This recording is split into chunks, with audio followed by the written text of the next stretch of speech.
Our next speaker is someone you've probably heard a lot about in the past couple months. Atziri Cruz is the daughter of Victor Cruz, our neighbor in Hillsboro, who was mistaken for someone else by ICE and wrongfully detained for almost a month in Tacoma. Atziri fought every day and has been fighting every day since October 14th to free her father, and is still fighting today to keep ICE from deporting him. Thank you all for being here. My name is Atziri Cruz. I have a core memory of marching through the streets of Portland when I was 9 years old, hand in hand with my parents, protesting for our freedom and our rights as immigrants. I never would have imagined that 20 years later, I'd be standing here again, still fighting. But one thing I know for certain is our pain will not be in vain, and change starts with us. On October 14th, my father, Victor Cruz, was wrongfully detained on his way home from work. He presented documents proving he was in the country legally. The agents tossed them aside and said, "That doesn't mean anything to us." He was taken to Tacoma and held for nearly a month under dehumanizing conditions. Men sleeping under bright lights in freezing concrete rooms, tiny food portions, no privacy, and no idea when they'd be released.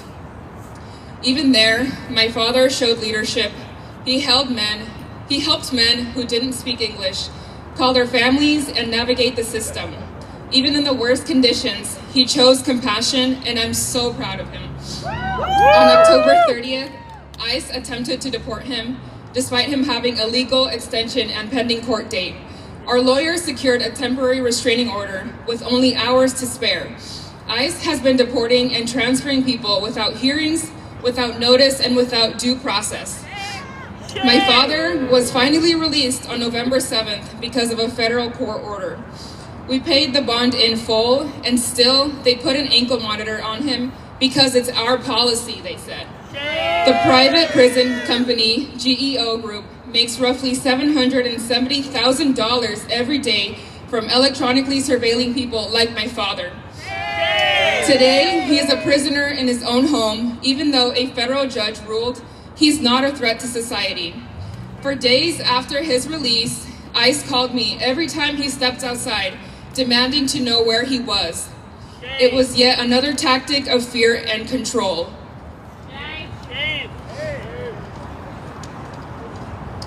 And his fight is not over. ICE is actively trying to deport him. I want to emphasize this. During his entire detention, my father never appeared on the ICE locator. There were days when we didn't know where he was at all. ICE operates without transparency, accountability, or regard for the law. So I ask, what are we doing to ensure that federal ICE agents follow the law? Elected officials tell me, let us know what we can do. But when we call for action, all we hear is we can't interfere with federal agents. If ICE is violating the law and the Constitution, why are they allowed to operate in our cities and our neighborhoods?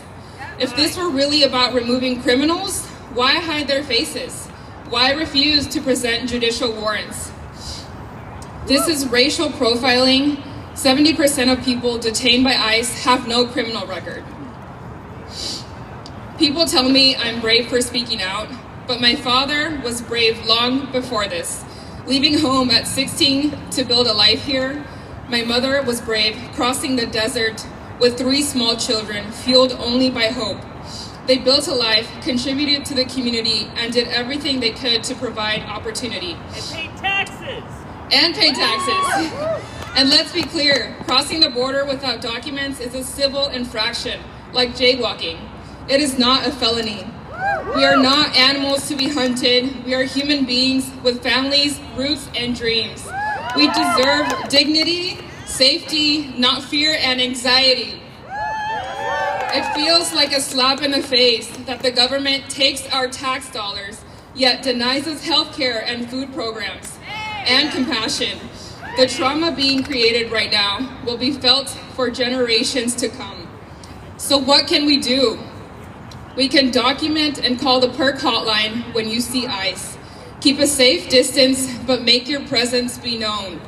If you can, donate, give to PERC, ECHO, Centro Cultural, Oregon for All, or the ACLU, or any immigrant-led organizations.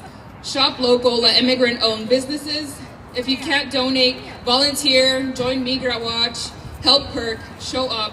There's something every one of us can do, because the worst thing we can do is nothing at all. Thank you so much.